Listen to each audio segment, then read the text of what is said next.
Bonjour et bienvenue au jeu de Fabien. Je vais vous présenter les jeans de Nagala. Alors je vous rappelle que ce sont les jeans de Five Tribes. Je vous avais dit que je vous expliquerai en détail tous ces jeans pour que vous puissiez comprendre un peu les avantages qu'ils peuvent avoir. Alors nous allons commencer par le premier qui est Al-Amin. Voilà. Il vaut donc 5 points. C'est son nom. Et lui, il nous dit que chaque paire de fakirs à la fin de la partie nous permettra de le transformer en une ressource. Rappelez-vous, il y a des cartes ressources. Chaque carte ressource différente se multiplie, permet de faire des points. Et bien, eux deux permettront de remplir une carte ressource que je n'aurai pas. Donc, pourquoi pas pour faire la totale des cartes. Je crois qu'il y en a une dizaine de différents. Donc, si on en a 9, bah, ça permettrait de faire la 10e et de faire donc le maximum de points qui doit être dans les 60. Nous avons Hanoun Nak. Lui, tu as 8 points.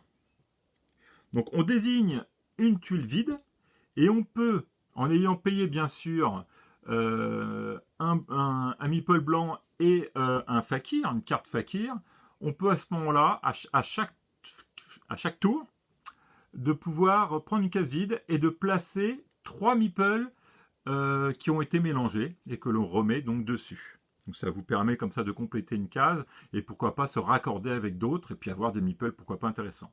L'inconvénient c'est oui, si on peut le mettre avant, oui, c'est pendant notre tour, on peut le mettre quand on veut, avant ou après.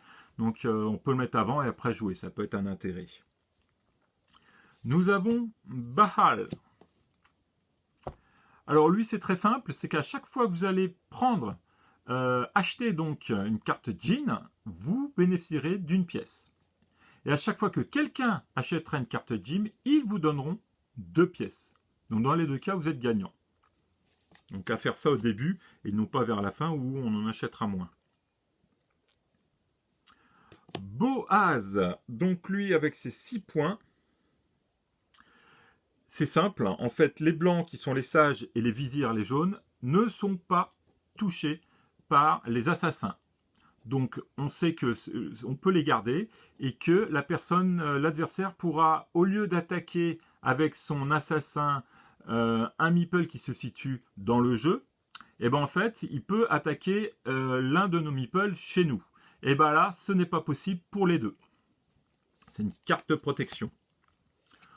Bourak a donc 6. Lui on doit donc payer pour l'utiliser. Et ça lui permet de mettre en fait un palais de plus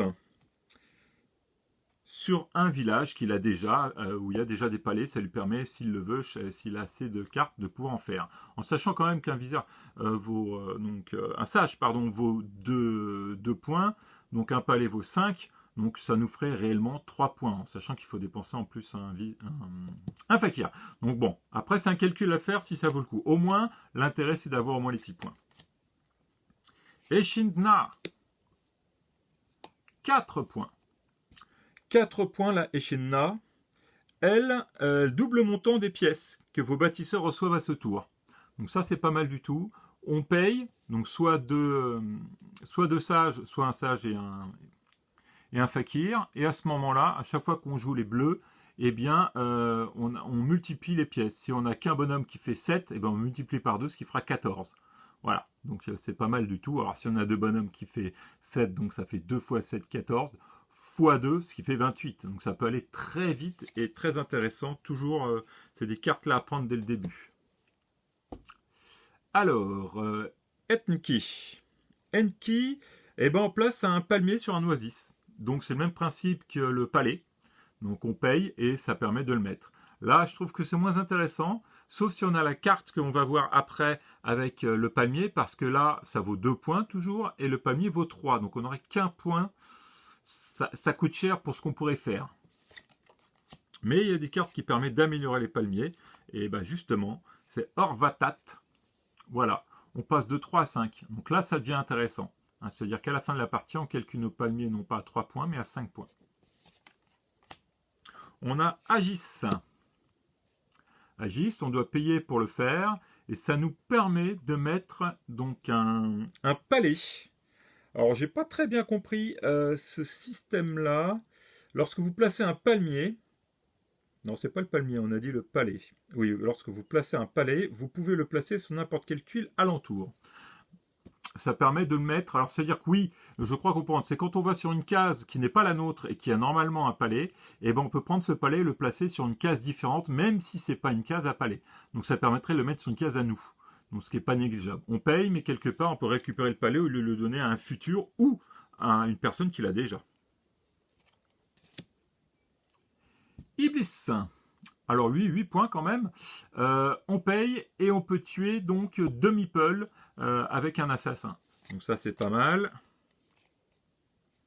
Ah, alors Jafar. Donc lui, petit Jafar que tuer. À la fin du jeu, chacun de vos vizirs vous rapporte 3 points au lieu de 1. Et oui, c'est quand même mieux. En plus, si on est à part 10, si on en a plus que les autres, on a 10 points d'office pour tous ceux qu'on a plus. À 3 points, si on en a 10, c'est que ça fait de toute façon pas 10, mais 30 points. On va dire que sur 3, il y en a un qui est en dessous de nous, donc ça fait 10 points de plus. On a 40 rien que pour 10 petits bonhommes, ce qui n'est pas négligeable du tout aussi. Alors, celle-ci est assez sympathique. Candisha.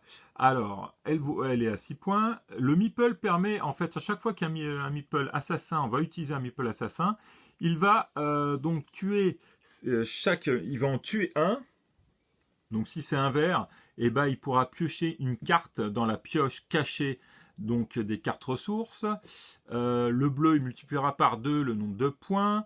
Le jaune le jaune et le blanc restera, au lieu d'être jeté, restera chez moi, donc permettra d'avoir donc leurs points. Kumarbi. Alors lui, c'est surtout quand on joue aux enchères, parce qu'il ne nous sert pas quand on joue en solo. Ça nous permet de payer moins cher l'enchère. En gros, vous voulez payer l'enchère à 8, donc être à 8 parce qu'on sait que l'autre va être à 5, et au lieu de payer 8, on paye celui de derrière, donc 5. Si on était à 5, on paierait celui de 3 et ainsi de suite. Donc c'est bien. C'est bien, donc le coup c'est un fakir, et après c'est autant de fakirs, de pièces qu'il faut pour ajouter. Donc en gros, si on fait le calcul, je vous dis pas de bêtises. C'est lequel celui-là? C'est Koumari. Je l'ai perdu. Ah oui. Le prix que vous devez payer est réduit d'un cran par fakir, défaussé lorsque vous misez sur la piste d'ordre de jeu. Donc à chaque fois qu'on a un cran, on enlève un fakir. Voilà. Sinon on paye la différence. Ici, nous avons Jamia. Alors, lui, c'est pareil que ce qu'on a vu avec le palais, c'est qu'on met tout simplement notre palmier donc sur une des cases autour que normalement elle devrait être. Et c'est 10 points, donc c'est pas mal. Ah, elle est excellente, Jetta. Donc il faut quand même payer un sage, ou 2 sages et un fakir. Il prend le contrôle d'une tuile vide, donc ça c'est top, et on met son chameau. Attention, il ne faut pas qu'il y ait de chameau, ni de meeple, ni de palmier ou de palais. Donc elle doit être vide et on mettra son chameau d'office, donc on gagne la carte.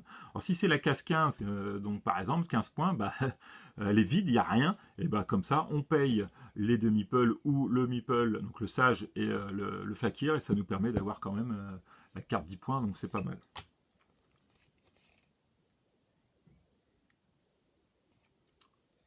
Alors, Maride. Maride, on reçoit une pièce lorsqu'on dépose un meeple sur une de vos propres tuiles. Donc à chaque fois que quelqu'un va poser un meeple sur une de nos propres tuiles, on gagne, eux nous donnent 2 pièces et nous on gagne une pièce.